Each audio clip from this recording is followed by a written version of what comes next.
They were live. Start with the pledge of allegiance. Allegiance to the flag of the United States of America, and to the republic which stands one nation under God, indivisible, with liberty and justice for all.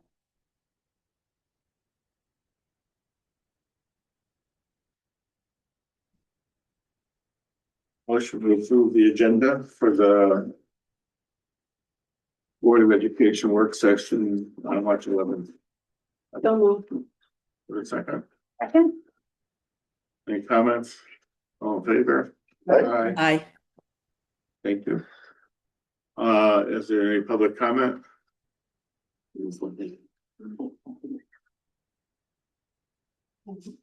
Public comment? No, I thought I was here to answer questions. no, Is anybody who is online interested in public comment? Please just raise your hand and let me know.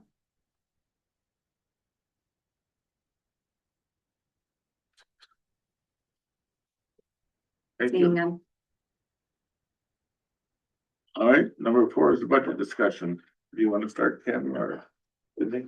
I'm gonna start, and I want to start with some very good news, which is always nice in a budget session. But we just learned this week that the state health plan for insurance has decreased their original percentage point. So we had originally budgeted 14% in the budget for health insurance, and they have lowered that to 11.5%. And what that is for us is a $299,000 savings in the budget, which is fantastic. Our gross was 5.11. It is now 4.41. And the net was 5.51 and is now 4.78. Wow. That's a good start. That's a good start. Other than that, we know that the board had some questions. I'm gonna let Kim summarize the questions that came in the budget document. And then we're gonna go into the questions that you either want to discuss or want more information on and go from there. Okay, we had 18 total questions. One was about ABA, the reduction in ABA. 4 were about class sizes, including an MTA question. 4 were about staffing, MTA, ABA, same one, sorry, Cognachaga and Strong, staffing at each location. And then there were 9 operational questions in regards to debt service, capital reserve, food service, security, managed print, audit, and an increase in Lyman Library fund. Did everybody see their answers? Do they have any questions about the answers? I mean, I just put in some things like, the average size for classes at Strong, particularly was 7th grade, did not look 100% accurate to me. It seemed like on the low end, because I know that, I think, correct me if I'm wrong, the 7th grade and 4th grade class, I think, are our largest classes currently in district. So that just, and I was only, the reason for why I was asking all the questions about class sizes is because, so like, for example, like if I clearly have 2 in 7th grade now. So if I look at their math size classes now, like I think they're like in the mid-20s. And then I look at high school where we are with most of our math classes, you know, they're more, our average class size at the high school is more like around 15. So where I'm kind of like going is that essentially, you know, we see that big dip in enrollment, and are we adjusting staffing appropriately? Yeah, I'll start with commenting to that. We look at staffing every single year, so we really do zero-based budgeting and we look at staffing. So one of the other questions on the document was, when do we reduce? And I replied that we look 2 to 3 years out, right? So if we have a bubble and then it's coming right back up the next year, we're not always going to reduce, because it doesn't make sense to like break up a team, remove somebody and then Yeah. hire somebody back a year Yeah. later, right? So that could answer some of your questions. And then in terms of the high school class sizes, the other question that the other answer that I put in there is that it's really balancing the class size over and enrollment and programming, right? So Yeah. at the high school, it's a little bit different because if you want to, if you want to be able to offer programming, which is my understanding that the board really wants to do, and in being able to continue to offer AP classes, electives, we've talked a lot about promoting different pathways for students. There's no way around having lower and Yeah. lower class sizes for Yeah. that. And actually, if you're interested, I can put up on the screen. I asked our high school principal and assistant principal to take social studies to see what the difference would be as is. And if we reduced one position, and we're not talking about reducing a position in social studies, this is just an example. Yeah, But Deb and Katie did a really nice job of being able to like say, what would be the difference in actual programming if we reduced? So yeah. if the board wants to see that, we can put it up and walk you through it. And before I do that, I really also, I want to note that our leadership team is here tonight, who like. I didn't know.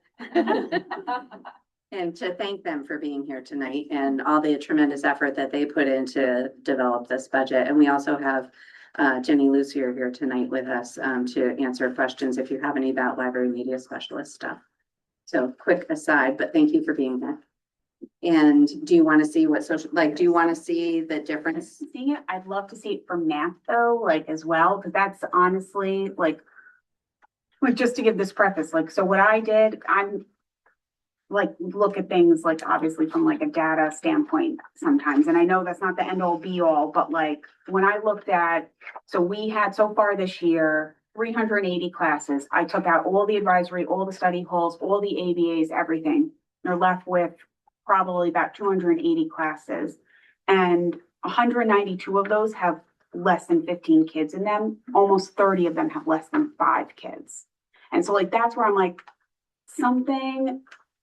there has to be a balance of programming. Like we have to be competitive. We want kids to stay, but maybe we need to get more creative with scheduling, you know, like, I'm not gonna lie, like the first question on top of my head was like, well, maybe like, you know, is like splitting math somehow between middle school and high school. Like, you know, I don't know, but like, cause I'm not, that's what like the lady on the screen behind me is for, like with curriculum, but it just seems like it's very hard for me to like kind of get behind with like our graduating class is only 80 kids and like seeing them like the staff to student ratio when we look at like the other schools, like you have to somehow manage it. No, but yeah, we can see it. Yeah, I like to see it. Yeah. And I will just make one quick comment about math. You know, and again, I'm learning the history here, but just, I think it was in the last 2 or 3 years that math was added by the board because of looking at math achievement and wanting to be able to offer specific intervention classes when they get to high school. So that also, you know, offering intervention classes and being able to offer those in math electives also weighs into it, which was something that the board recently put in, and the two of you will remember when that was added, right? It was like within the last few years. Yeah, it was not last year, it was the year before. Yeah. Do you want to walk them through the social studies differences or? Okay, absolutely. I'll pull it up. Yeah, please do, for I'd like to see her. I was all, like this is what happened. Yeah. I don't know how they can do it. Sorry. I had to be able to see it. I didn't say so. She thought, oh, neat to me. Can you give me 1 second to just share it with those at home? Yeah. All right, you're good to go. And I will try to make it bigger as well. Okay. Okay, can you just, yeah, thank you. Yeah. Go ahead, yeah. Sure. So basically how our scheduling process starts is we have students complete course registration. We start with our current 8th grade class, and then we do all of the 9th, 10th, and 11th graders at the high school. From there, we print out this huge report for all of our department leaders to go through on the number of requests, core classes, which is about 3/4 of what our social studies department are, such as global, Western, US history.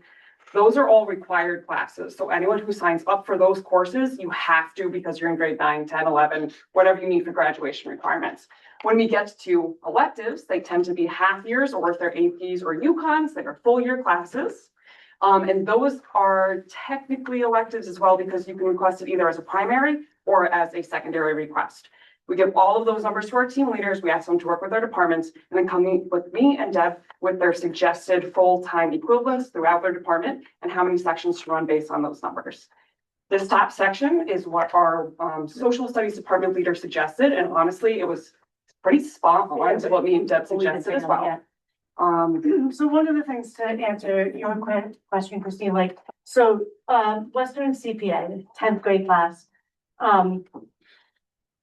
So there are 34 kids signed up for it. So it's a 10th grade class. We know the kids are getting, we're not even guessing at the 9th grade, right? So we don't really have the wiggle room, right? We have to run two, which gives us 16 in each classroom or 17 in each classroom. So sometimes, you know, that's where those numbers, even in math, like you're saying, come from. So this is how we come up with the sections and how many we have, and that's why we chose social studies, is because the team and Katie and I were on the same exact page. And so something like economics, which is a UB course, which gets 3 credits, you know, along with the AP Psychs and the UConn Modern class, like, you kind of go back and forth, right? Do you run it with 12 or do you not run it? And then if you don't run it, the teacher's got a space in our schedule. Or you know, split up the honors of 22. So it's a numbers game. It really is. So this is what our 5 FTE social studies teachers we are proposing to have them teach next year. These numbers mean how many kids are signed up. And this is the number of sections we intend to run. We have not done the scheduling process yet. I've never learned it. Katie taught it to me today. So I was loading some classes in today when she was being PMT trained. So if you scroll up after I get. So this next part is if we reduce, right? Correct. If we reduce by 1 full FTE in the social studies department, we'd have to make a lot of choices. Versus our AP classes, we would likely need to run those on a rotation. Because again, they're full year courses. So it's really hard to get rid of a full year course. We'd also have to think of our students. Our juniors and our seniors oftentimes have already mapped out their high school career and credits that they need for whatever their future might be. So if we were to just pull the rug out, we might have some seniors who aren't getting those college credit opportunities. So hypothetically, we could run something like AP US History and AP Gov every other year, and we would do the same thing with AP Psych and UConn Modern every other year. And then we would take our other electives like criminal justice, intro to psych, and sociology, and reduce it from 2 to 1, because not everybody has to get in, right? Like they can try to take it another year, they could do something like that. So can you go back the other way, Dr. Leggett, for a second? So if you look at criminal justice, we're able to run 2 sections next year. We have the people, we have the space, we have 30 kids. So we would go down to 1 section of that, 25, 22, and you know, somewhere around there if it all fit in. Okay, go back up. So that's where these would come from. Citizenship would be a really hard one. Citizenship is a graduation requirement. It's a half-year class and it's open to our juniors and our seniors. Currently, we have 61 students next year who need citizenship, which would mean if we cut 1 section, we would have class sizes around 30 to 31 per section if the power scheduler matrix worked perfectly and balanced it. Hypothetically, if you only run 2 sections, it might not be that nice. It might be a 40 and 21 split, and our classrooms can't quite fit 40 kids. And then entirely, because the numbers are the lowest, we would cut the art of teaching, which we're trying to get as a UB 3 credited course, intro to economics, which is also already a UB course. And then on top of all that, there are 3 distinct departments that can teach personal finance. And that is the social studies department, the math department, and our business teacher. And because personal finance now is a graduation requirement as well, we have somewhere in the number of 90 seniors and juniors that have put in to take it next year. We don't want everyone waiting to their senior year. It's like American citizenship. If you try to put them all in senior year and somebody doesn't fit in, or it just becomes a scheduling nightmare versus shaking their head at me. So we would end up cutting those entirely because the numbers are the lowest. The reason right now the numbers are low in the art of teaching, intro to economics is, especially the art of teaching, the juniors have just begun in advisory, their senior capstone prep. And what happens is when Matt Thompson and his crew do their advisory lessons and surveys, any of the kids that want to do teaching will be pushed toward that pathway. So right now, I think there's Few, if any. 4 or 5 that chose it as one of their electives, but any of the juniors that want to go into teaching, that their surveys come out that way, will be highly encouraged, at least to do the club. This is the class that came out of Mr. Bro's equity study. This was, Educators Rising. thank you, Educators Rising. They give us a grant and then it costs us extra money, so we're not gonna do that anymore. And we're going to use our own curriculum to do the art of teaching and hopefully get UB to partner with us in that. So overall, if we were to reduce the social studies department, which again is a really great balance between requirements and electives. Our electives, our APs, our UConns, and our UBs would see the biggest impact. We wouldn't be able to offer as many sections or opportunities for our students. Scheduling wise, obviously, the less number of sections, the more number of conflicts that might exist. And these are the classes that really personalize our high schoolers' education. So we would be taking away that opportunity for them, and it would have a pretty significant impact. I think, what's interesting though is like when I went through the classes, I would say like social studies didn't seem to be a problem. So I think choosing that as an example is, you know, like that's what, like, it's, to me, it's like very obvious when going through the classes, like it's math. Like that's where I see like the most, like the smallest classes. Even like in like the regular core classes. So that's why, like I say, like I think math is like, I think it's a really good exercise to go through, but I'd be curious, that's what to see for math. We can probably give you some information on math, but also Yeah. there was a very specific reason why we didn't choose math. Well, and that was, I mean, I did suggest it was a couple of years ago, and then it was added back at a 0.6. Yeah, And we ended up with somebody who could teach math and science, yeah, which was a wonderful thing. yeah. But I'd have to say, I mean, we are servicing kids in intervention, but that would probably be the first thing to go because it's the least impactful. And I know Yeah. that that was a commitment that the board had made Yeah. when I had suggested the 0.6 cut. Yeah. But it's fine, it's working out great. But we may also need them for personal finance next year, Yeah. so. Linda, Yeah, I think the numbers you give a good example of two things. One is that one of the challenges is there are some strategies to reduce the number of sections that not only make sense but are completely appropriate and we should be doing, right? We should be collapsing some of those tracks. If you look at the tracks, you for a couple of them, and the numbers are gone, and I have a lousy memory. But you could actually, instead of having two sections, three sections, you could have two sections, and it's much more equitable to have fewer tracks within the high school.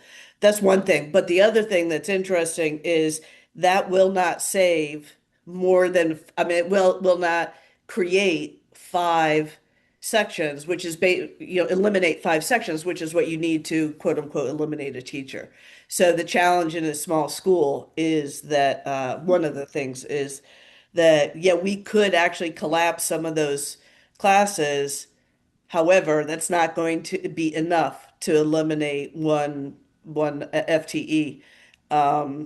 Similarly, and I am interested in math also, to the creative scheduling that could be, as you mentioned, offering some of the APs every other year.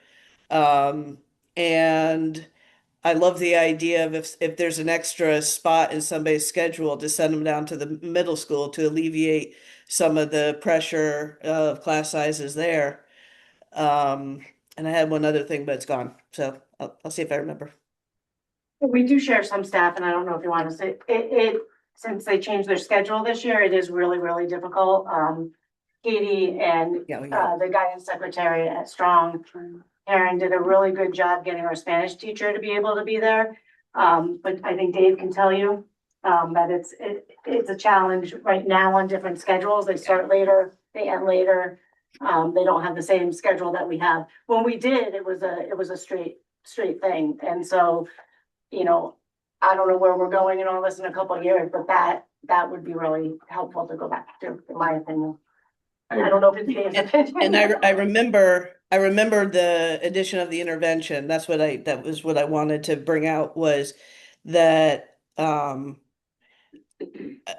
if we can strengthen tier 1, and this isn't the year for it, right? Because you can't just throw teachers and kids into the deep end. But if we strengthen tier 1, we won't have a need for as extensive an intervention system as we have now. So, you know, as we look at a multi-year plan, that is a place where we probably could end up reducing, because if the shoring up tier one would remove the need for as many interventionists.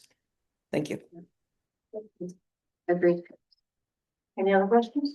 No, thank you, but I did want to, while this is fresh in everyone's mind and we're talking about staffing, no, I just wanted to say, this is when we were talking about we had proposed the reduction of 1.0 FTE in English at the high school, is because this was the one that English was the one content area where that reduction wouldn't result in the change in programming.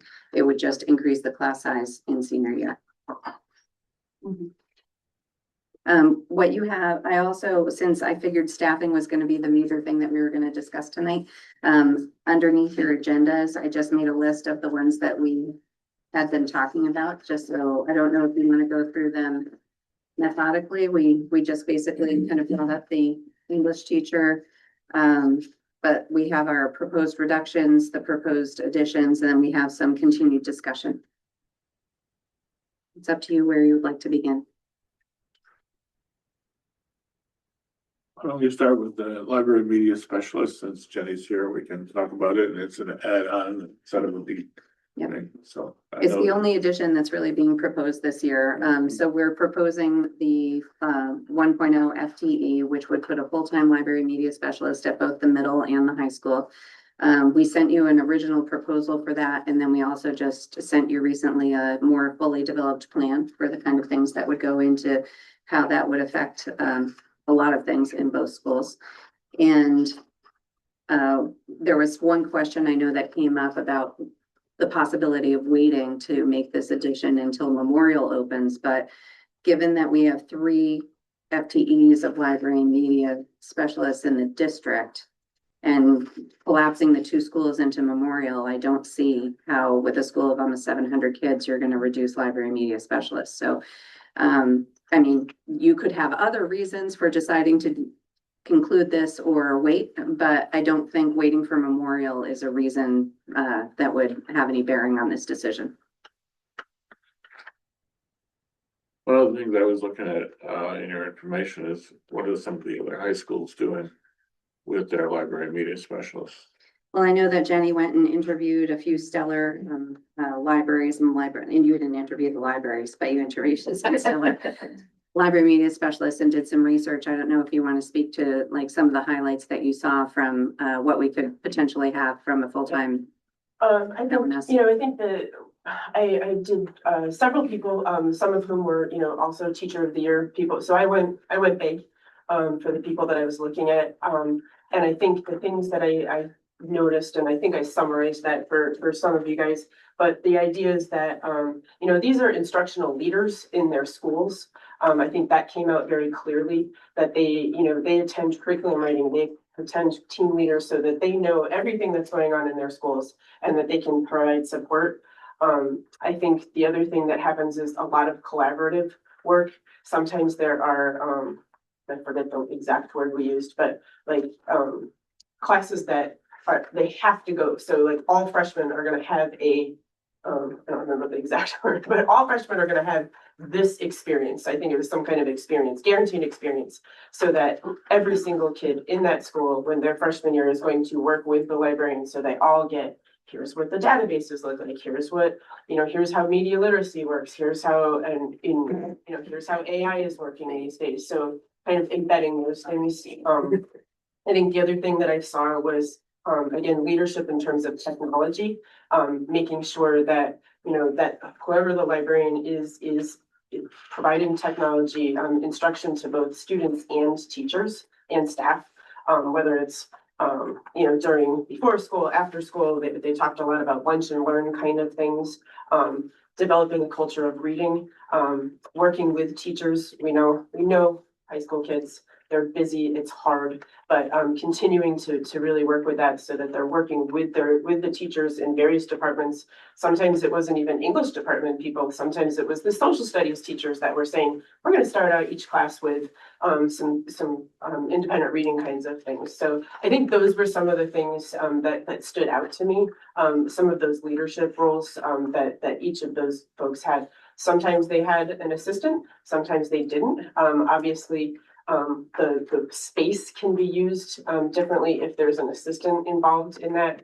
So that the librarian can go into classrooms around the school while the space can still be used. Maybe teachers are gonna bring their classes in, maybe, and maybe, I don't know, we wanna talk about study hall situations, but that the library is not a closed space, that it's open, it's available, it's a welcoming space for kids and for staff members. So I think those were some of the highlights of things.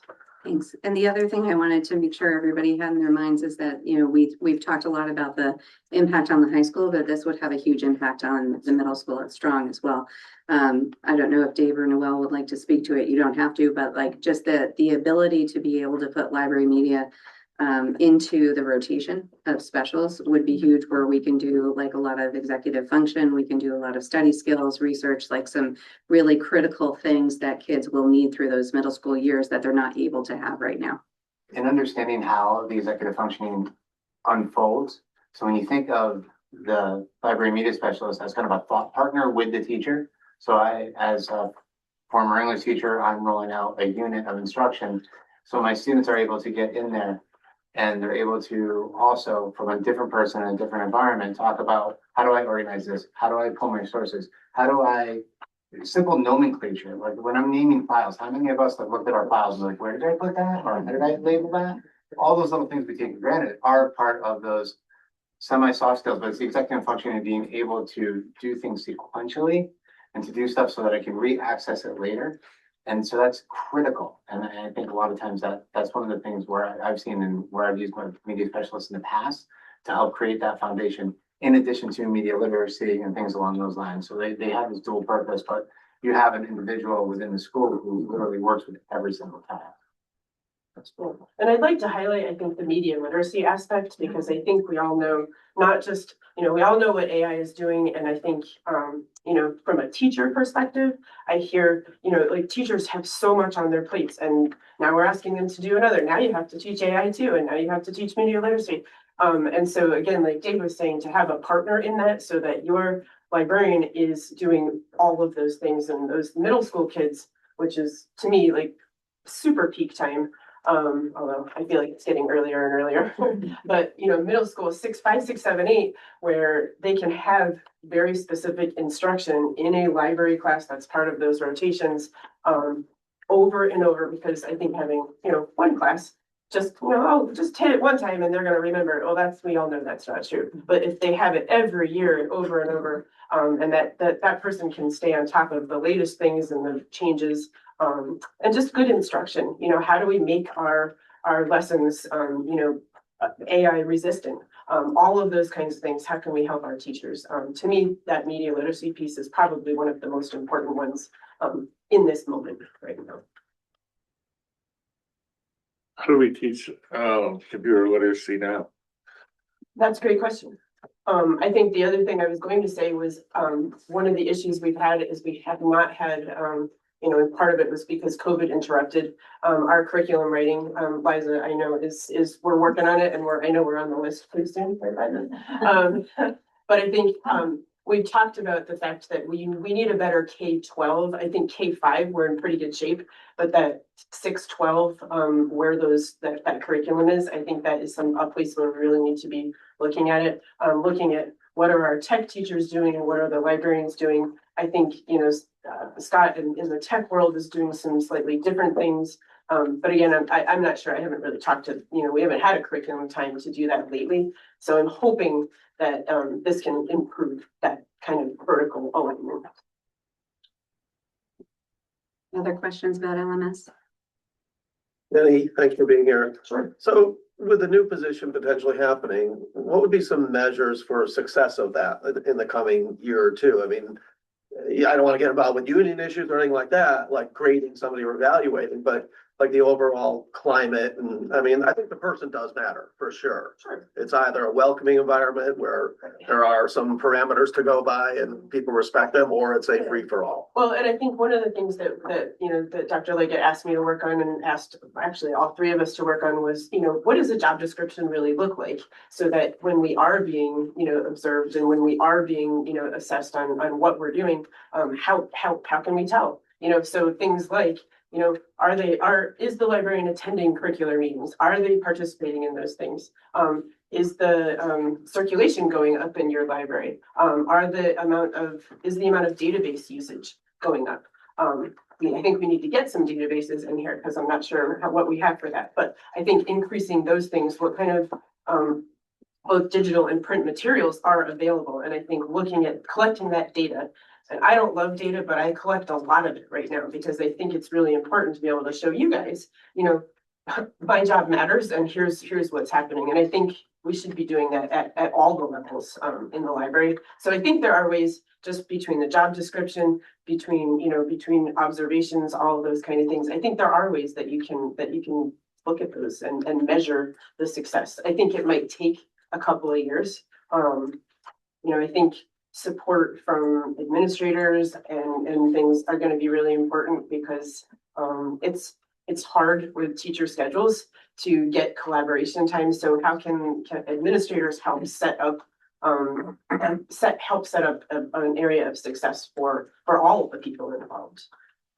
It's like, can duties happen? I'll give you an example. Like this year, for the first time, I don't have a morning duty. The change in Brewster's library it's amazing. And Sydney's seen some of the numbers. How many kids come every single morning to change their books? It's been astonishing. And so just by that really simple change to have the library, that access to the library open, and I've been collecting like every day. I just put the tallies on a little piece of paper in front of my computer because I want to be able to prove to folks that it matters. It matters to kids. And if we really want to develop readers, if we want to develop a really good culture, I think things like that really matter. I'm of the belief that the stronger our culture is from the early days to this is new school will hopefully retain people for the high school. Again, the pie is getting divided so small for choices of high schools, and that can't keep continuing because it's just going to get harder and harder. So that everything we can do to strengthen this district, to make kids want to stay here is the best. It's not going to be easy, but anything we can do, I think, would be quite important. My feeling is, although, everything sounds great and I have no doubt it would be a welcome addition, I just don't think this is the year for it. I think you have a perception, which I think we could get past. Last year, we wanted to cut the librarian. This year, it's not only we need it now, we need someone else as well. I think our focus really needs to be investing in the curriculum because that's also what's going to keep, parents from pulling their kids from the school. I think start there, start with the core, build that and maybe add this in a year or two. I just don't think it's wise right now financially to be adding in $144,000. I just don't. I think, give it a year or two and see what happens, but that's just my opinion.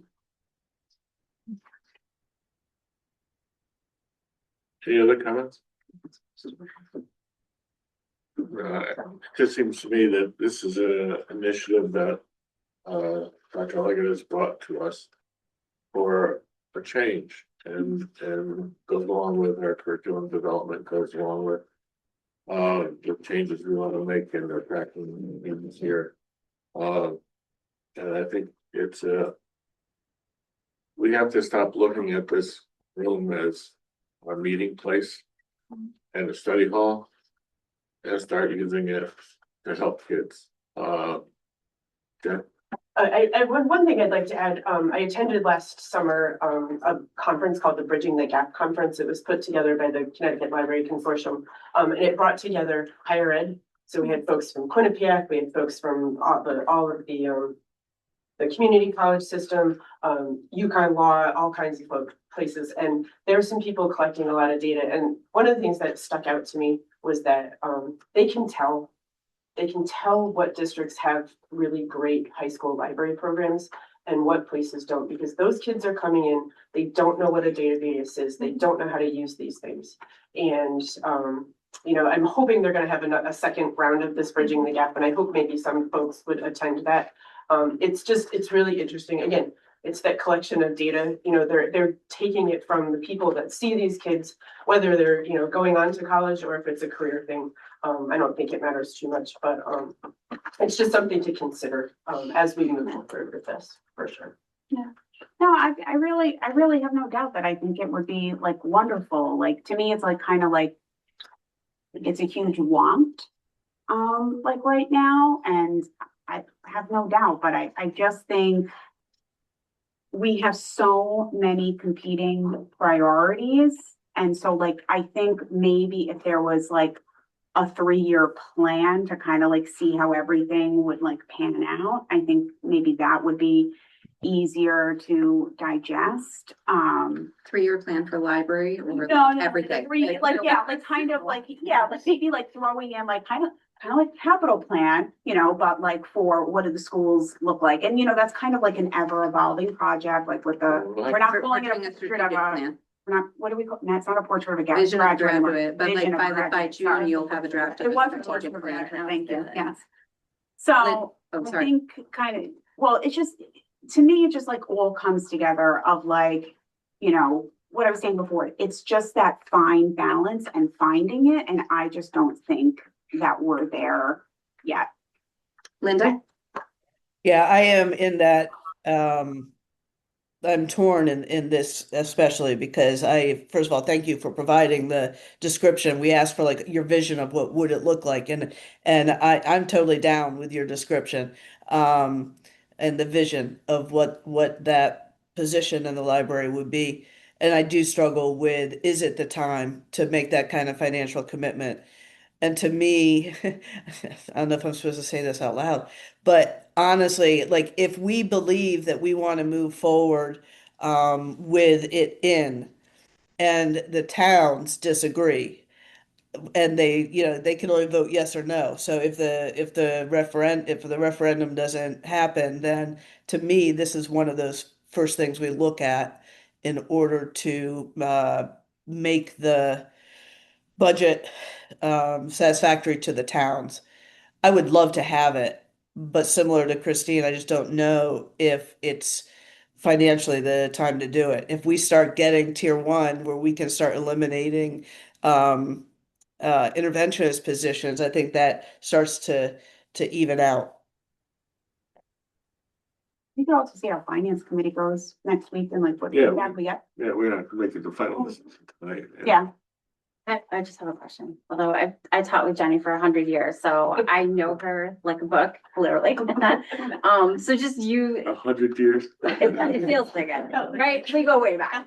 But just Jenny suggesting it, and like to me, that's just the SL first of all. But I just wonder how this aligns with the closures of schools. I know there's a specialty degree for that. So are there any people in the district currently employed? I know when we talk about budget, we're not talking people, we're just talking positions, but I just wondered if there's people in the district who already have that degree, can slide into that, and I'm thinking future to avoid hiring someone so that we have to let someone who's currently already employed in the district go. So just kind of using what we have. I do not know that there is anybody, but I don't obviously know Is it- everything. but I think we were just- O62 cert. Yeah. So you Yeah. can get your O62 certification. You don't have to be a sort of an actual librarian to have that. But if you can go through the ARC program, so that's an alternative route to certification program, you get your certification. But I So think any we weren't teacher that talking is about about more than reducing. degree. No, I'm Yeah. thinking in But a if year or there's two. any- I'm thinking ahead, like, so. I don't know if we- anybody has that or. Yeah, okay. Yeah, to That's the good. best of my knowledge, excuse me. Yeah, you would know best. We don't have anybody currently on it. But to Jen's point, there is an ARC certification pathway for a person to get certified in library media science. So yeah, that could certainly be an option in the future. I think that's a That's a good, good question. I think that's a good point, Lauren. It kind of goes back to It goes Christine's back to point of Christine's having point. a 3-year plan of we're making changes now. And as these schools close and we combine, Mhm. we're making more changes. I think that gives a better long-term plan that we could look at. And make more relevant choices. I think there's some people that think that they might be losing their job in the future, get certified, and then this would be available. I think that's the implication. I don't know if there's gonna Yeah, be. the implication is that. Well, I mean, I know that we have a lot of great library media specialists. Or not specialists. Potential. What do you call it if you're not, like, you're just a library, if you don't have that If degree? you don't have an 062 Right, what is it? certification, And you're just, then you're. Assistant? you're an You're- amazing librarian. Okay. Yeah, it's, you're just, you're just a teacher, like, there's, So you're a teacher that. if you go and get your master's, then you automatically get that. In certification. library science, or, right, okay. So like, I have a master's in library science from Southern. I think that, my other two colleagues, I think potentially both just have the cert. Okay. As a retired teacher and knowing Sydney's level of, how she gets into and explores different options and the district as a whole, I'm inclined to agree with the decisions that the administration makes in terms of staffing, because yes, I know we need to consider finances and maybe we could look in another area, but, if a decision is made to add or take away staff, it's completely well thought out. It's not just it's thought out financially especially, but it's also thought out in terms of what's the future in education, what's expected, of what will be expected of the students in the future. So I'm inclined to trust, the decisions that the superintendent and the admin team make. So For we staffing. currently, how many library people do we have? Three. And then when we, in when we have 3 schools, how many will we need? In my opinion, 4. But, because Or will we be looking at cutting someone who's an employee, because now we have that 4th person, we find out we don't really need 4, we only need 3. I'm so- just looking ahead No, and no, I see. and we did, we thought about all of that when we were looking at this and it really came like, because I can see the question coming forward, like, is there gonna be a change when we have Memorial? But Mhm. we will need 2 at Memorial with the school of its size to be able to run Mhm. library classes and the library, Mhm. which would still leave 1 split between the middle and high school. Which is why I was saying like the Memorial change shouldn't really have bearing on when this one happens for that reason. I mean, there's a lot of other reasons that you're bringing up why you might want to wait for another year, but I do obviously believe that this would have a really big impact on curriculum and instruction and learning and middle and high school both. But it would be one of the positions that would not be affected by the consolidation. Thank you. We have only 15 minutes. So the other one that was on here is the Director of Teaching and Learning. We had raised questions about that. I know Christina raised questions about that. Anybody else?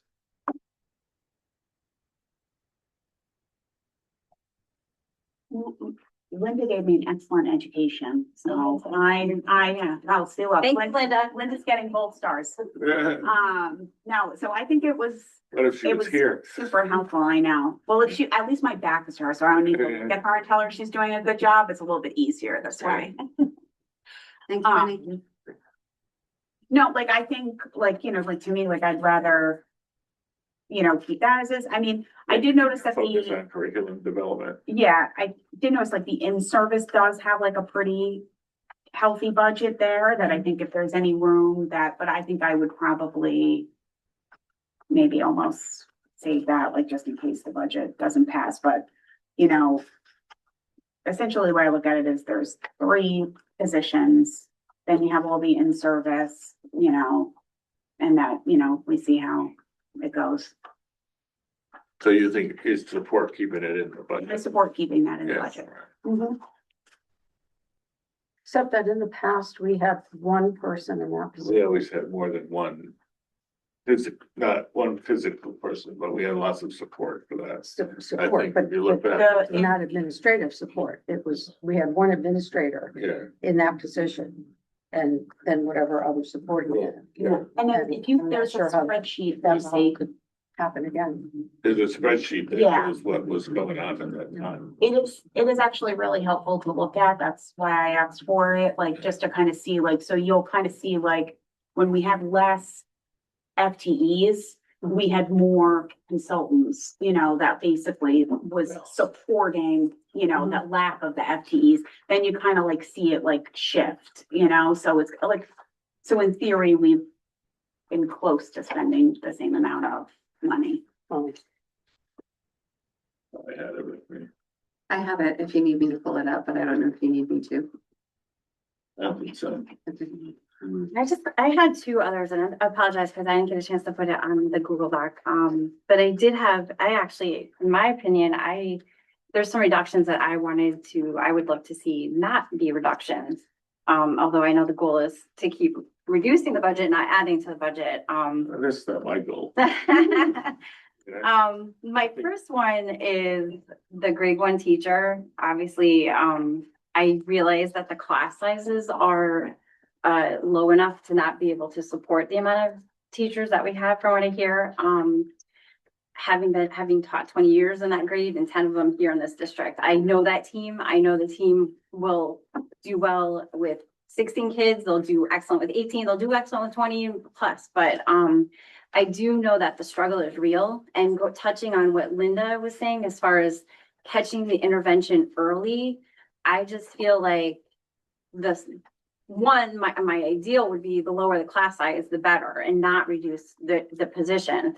But if we have to, I strongly feel like we need to add some more paras or some more like support, like even a para that is specifically for that grade level, that is with them on a daily basis, maybe floats from classroom to classroom and could really work with the kids one-on-one, small group, and alleviate a lot of that.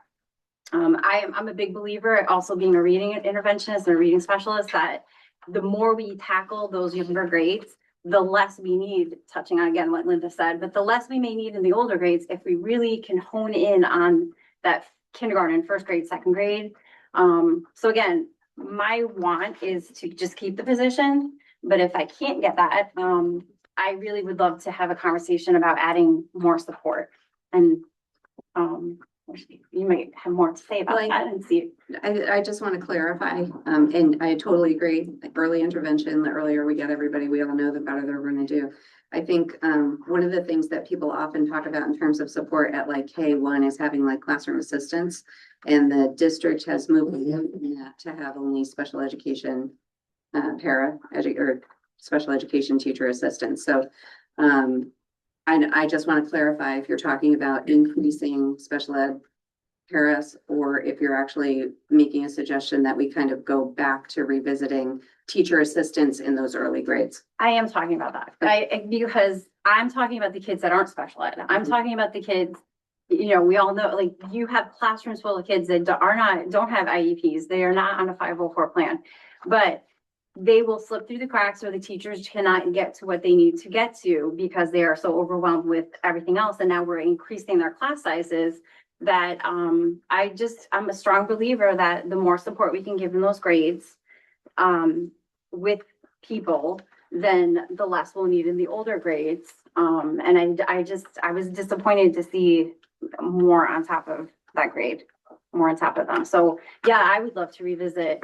I think it's wonderful for a special ed para, but I'm talking just a para, like paras who come in the classroom, take those small groups, work with them with their phonics skills, and all the things that they need to move on. I think we took away foundations, which I'm not a fan of taking that away. I know there's a lot with Hegarty that works a lot with that, and I think that's, you need the bodies, you need the people who can come in and work with a lot of those skills.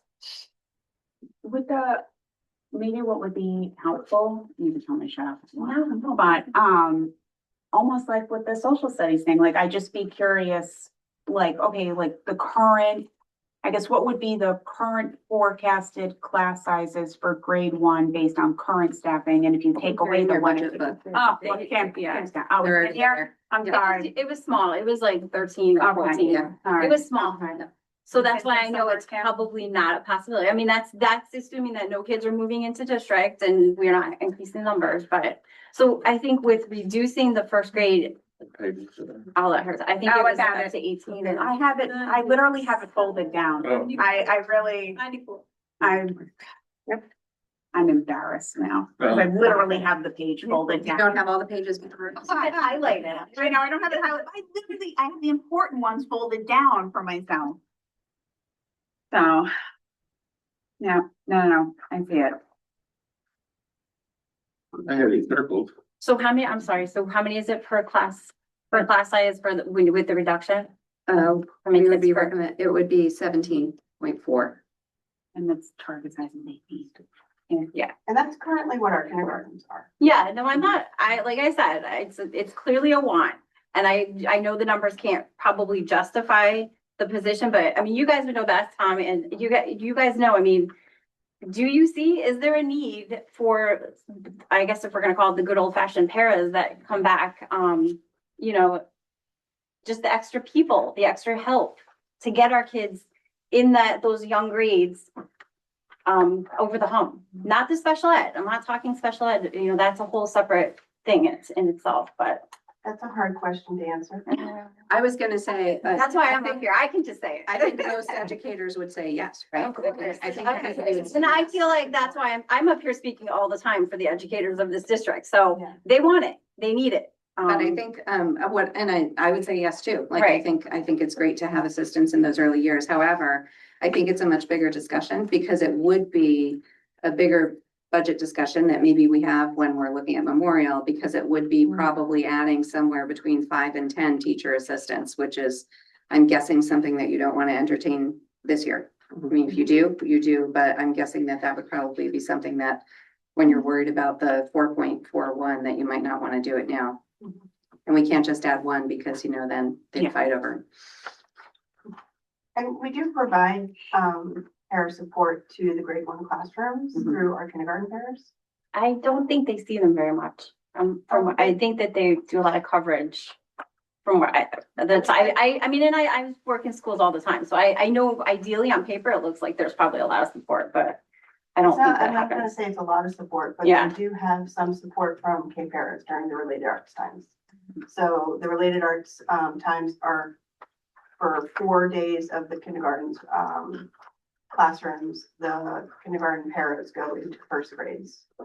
But they also do some IEP times as well. So it's a combination of grade 1 support and IEP times. So how many times did you see, like, for the typical first grade teacher in 5-day week? How often would I expect to see someone come in my classroom for support? Off the top of my head, Maura. Yeah, like give or take, Maybe 2 or 3 times, 2 or 3 times a week? maybe. It's off the top of my head. I don't have the schedule in front of me. I'm gonna, if you don't mind, we have 6 minutes left because we have to get to the board meeting. And I just asked the board, since Ken won't be here next week, did anybody have any technology questions while he is here? I had asked, I can. I had sent you had some emails about I forget the name, the laptop. Optional protection program. And I think I kind of got the understanding that it was about the cost of the district was about $10,000 to cover all the damages and everything. Was that about? So the way our budget works is for, starting now 5th grade and 9th grade, we purchase new Chromebooks that are provided to them. We fill in the gaps and refresh the elementary Chromebooks, as part of a leasing, that we do. The protection is an option offered to the take home, which is 5th through 12th, and, everything we get from that fully funds repair parts. We do not budget for actual parts. Okay. And you do all the We do a lot repairs. of, I'll call it Frankensteining, where we, broken devices, we do a lot to reclaim parts and build up supply, and then we purchase, new devices or replacement parts outside of budget cycle. If we've had a bunch of loss or that kind of stuff. So there's no actual budget that goes toward the parts or the repair of anything. It's completely funded through those who participate in the optional protection program. Okay. Kind of my reason for asking is, I've worked in a similar role, did supported IT for a large business, so did a lot of Frankenstein and moving things around and fixing things. But also as a parent of that just another cost that I don't wanna say we pass on to the parents, but is, you know, and you have to make that gamble sometimes in some instances where you buy the insurance and hope you don't have to use it, you not buy it, and then hope you don't have to cover it. So I was kind of curious of what that would look like if we move that cost off the parents and into the budget and just cover those costs as a matter of business. I mean, we could look at what we've purchased for parts or new devices over the years out of that fund, and that's what would end up having become a district cost and added to the budget. Where right now it's not increasing the budget. Yeah.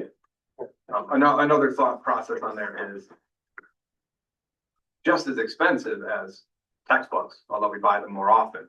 But there is the financial responsibility of, and it's in our policy that if a textbook is destroyed or damaged, that kind of stuff, there is a financial burden. But there's no protection offered for that. You just put the fear of God in your kids. It's working really, well, not good, they don't, but. Thing. You know, they falls off a bus or who knows what. I know we're pressed for time. I just have one more. And Jen, I tried to connect with you, but you probably can answer this too, or someone, but I do feel that the social worker at Lyman is a huge loss. And just I again, it touches with the intervention, but I just feel like those kind of positions to me are like breaking my heart to see reduced. Because I feel like if anything, we should be always increasing intervention and support, and also anybody who's working with our kids' whole well-being, especially with our restorative practices, big emphasis. So I noticed it's a grant fund. It's grant funded. But was again, funded. what was the potential, or what was the fund? Where is there potential to find a fund somewhere else? We hope. I mean, no, I think you can agree that's It's so another needed. position that we would all agree like is really So helpful and needed. beneficial, but we also understand that like the community has always, from my understanding, when there's something is grant funded, they don't want that cliff effect of like, okay, we grant fund this and then all of a sudden it just gets put on the district. That's something that's been consistently avoided. And actually that's not unique to Region 13. That's pretty much across the board is this cliff effect of you get a grant position and then it stays. It's obviously up to the board. If you want to add that position back in, we can continue to look at grants, but we also don't want to be part of the cliff effect.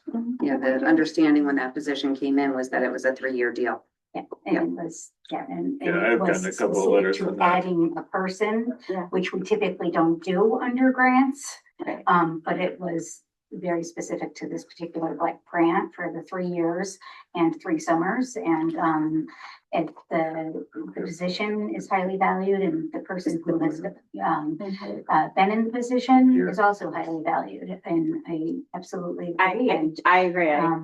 I Can we do like can't a tell you school-based what to do, but I am researching other funding options. The state has said that it's one that it's a competitive grant, so if, again, they haven't put it out yet, but we're looking at it. I think just, to be fiscally responsible, I didn't think it was my place to put it into a budget and this type of. Yeah. For the same reasons you just talked about with all Exactly. the other positions. Yeah. Well, again, any way we can find, to me, that position, I would like to see included and kept.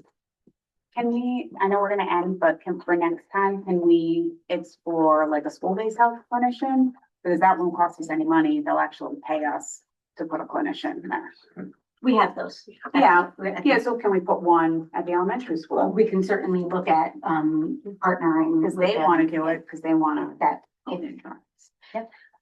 Ultimately, when we have the budget discussions, it comes down to, are we okay with the budget increase or not? We've had a lot of suggestions, some of which would increase the budget, some of which would decrease the budget.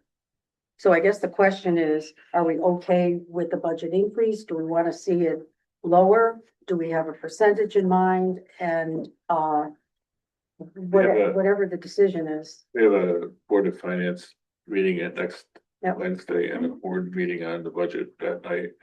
Hopefully at that night we'll agree on the budget. And because we have to go to public hearing on April 1st. So we scheduled another meeting for the next, the 18th. At the end of that meeting, have a budget that we present to the public.